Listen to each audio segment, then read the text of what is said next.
வணக்கம் நண்பர்களே. ரவியை வந்து டைவர்ஸ் பண்ணிடலாம் அப்படின்னு ஸ்ருதி வந்து டிசைட் பண்ணியிருந்தாங்க. அதுக்கு முத்துவும் மீனாவும் கரெக்டாக வந்து அட்வைஸ் பண்ணுறாங்க.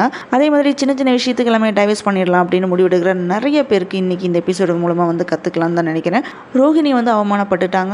என்னதான் வந்து நடந்துச்சு அப்படின்றத நம்ம பார்க்கலாம். அறிவினானி சேனலில் போடுற வீடியோவை நீங்கள் இப்போ தான் ஃபஸ்ட் டைமாக பார்க்குறீங்களா, சேனலுக்கு மறக்காமல் சப்ஸ்கிரைப் பண்ணி சப்போர்ட் பண்ணுங்கள். முத்துவும் மீனாவும் ஸ்ருதி வந்து தேடி கண்டுபிடிச்சிடுறாங்க. அப்போ ஸ்ருதி என்ன சொல்கிறாங்கன்னா, ரவியை வந்து டைவர்ஸ் பண்ண போகிறேன் அப்படின்னு வந்து சொல்லிட்டு இருக்காங்க. அதுக்கு என்ன ரீசன் அப்படின்ட்டு முத்துவும் மீனாவும் வந்து கேட்டதுக்கு, ரவி எல்லாரையுமே ஏமாற்றிட்டு ஹோட்டலில் அந்த நீத்துவை தூக்கி சுற்றி விளையாடிட்டு இருக்கான் அப்படின்னு வந்து சொல்கிறாங்க. நான் அவனை வந்து ரொம்ப லவ் பண்ணுறேன், ஆனால் அவனுக்கு என் மேலே பாசமே இல்லை அப்படின்னு ஸ்ருதி சொன்னதை கேட்ட உடனே முத்து மீனா வந்து சிரிச்சிடுறாங்க. அங்கே என்ன நடந்துச்சு அப்படின்ட்டு ரவிட்டு விசாரிச்சியா அப்படின்ட்டு மீனா வந்து கேட்குறாங்க. அதுக்கு ஸ்ருதி என்ன சொல்கிறாங்கன்னா, இல்லை பட் நான் தான் டேரெக்டாக வந்து பார்த்தேனே ரவி வந்து அந்த பொண்ணை வந்து தூக்கி வச்சிருக்கிறது அப்படின்னு வந்து சொல்கிறாங்க. அதை பார்த்த கோவத்தில் அங்கேருந்து நான் வந்துட்டேன் அப்படின்னு வந்து சொல்லிடுறாங்க. அதுக்கு முந்தைய என்ன சொல்கிறான்னா, இதுதான் நீ பண்ணனா தப்பு, ரவி அந்த பொண்ணுக்கு வந்து ஹெல்ப் பண்ணியிருக்கான், கீழே விழுந்தனால காலில் அடிப்பட்டனால அந்த பொண்ணுனால நடக்க முடியாமல் இருந்திருக்காங்க, அப்போ ரவி வந்து ஹெல்ப் பண்ணியிருக்கான், அதை புரிஞ்சுக்காம நீ கோவப்பட்டு வந்திருக்கி அப்படின்னு வந்து முத்து சொல்கிறான். அதோட எங்கள் வீட்டில் நான் இது வரைக்கும் எவ்வளோ பிரச்சனை பண்ணியிருக்கேன், குடிச்சிட்டு வந்து அப்பாவை வந்து கஷ்டப்படுத்தியிருக்கேன், அதே மாதிரி மனோஜனால் பல ப்ராப்ளம் வந்திருக்கு, ஆனால் ரவி இது வரைக்குமே எந்த ப்ராப்ளமுமே பண்ணனதில்லை, அப்பா அம்மா பேச்சை வந்து மீறி நடந்துக்கவே மாட்டான், ஆனால் அவன் செஞ்ச ஒரே தப்பு என்னன்னு பார்த்தீங்கன்னா, உன்னை லவ் பண்ணி வீட்டுக்கு தெரியாமல் மேரேஜ் பண்ணனது தான். இது வரைக்கும் எந்த தப்பும் செய்யாமல் இருந்த ரவி உனக்காக தான் ஃபேமிலியில் இருக்கிற எல்லாத்தையுமே எதிர்த்து உன்னை வந்து மேரேஜ் பண்ணிட்டான், அப்போ உன் மேலே அவனுக்கு எவ்வளோ பாசம் இருக்கும், அந்த மாதிரி இருக்கும்போது அவன் எப்படி உன்னை வந்து கஷ்டப்படுத்தி இன்னொரு பொண்ணு மேலே வந்து பாசத்தை காட்டுவான் அப்படின்னு வந்து முத்து வந்து கேட்குறான்.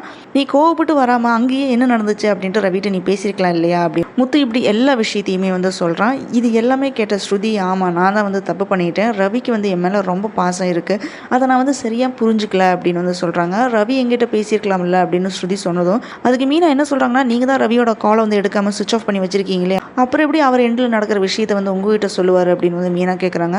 முத்துவும் மீனாவும் ஸ்ருதியை வந்து கன்வின்ஸ் பண்ணனால ஸ்ருதி அவங்க செஞ்ச தப்பை வந்து ரியலைஸ் பண்ணிவிட்டு ஃபங்க்ஷனுக்கு போக ரெடியாகிறாங்க.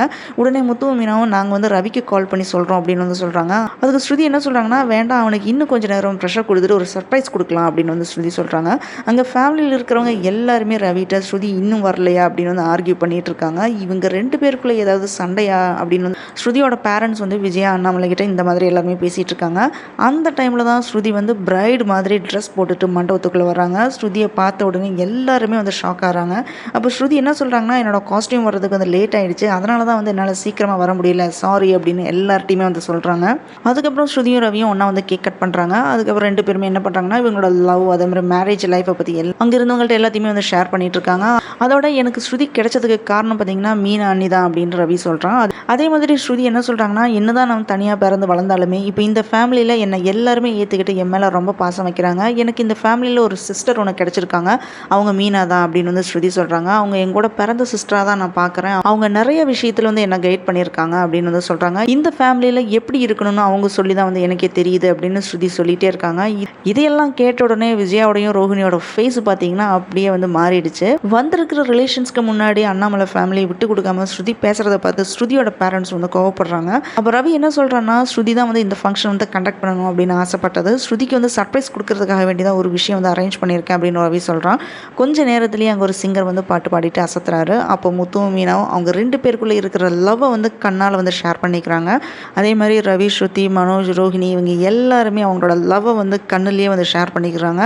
இப்படி தான் ஒரே லவ்வபிள் மூடாக வந்து எபிசோட் வந்து முடிஞ்சிருக்கு. இவங்க எல்லாத்தோட லைஃப்பும் அப்படியே வந்து கண்டினியூ ஆனால் லைஃப் வந்து ஸ்மூத்தாக வந்து ரன் பண்ணிட்டு போயிடலாம். நம்மளும் இதே லவ் மூடில் நாளைக்கு என்ன நடக்கும் அப்படின்றத நம்ம பார்க்கலாம். அன்டில் தென் பாய், டேக் கேர். இந்த வீடியோ பிடிச்சிருந்தனா லைக் பண்ணுங்கள், ஷேர் பண்ணுங்கள், சப்ஸ்கிரைப் பண்ணி சப்போர்ட் பண்ணுங்கள்.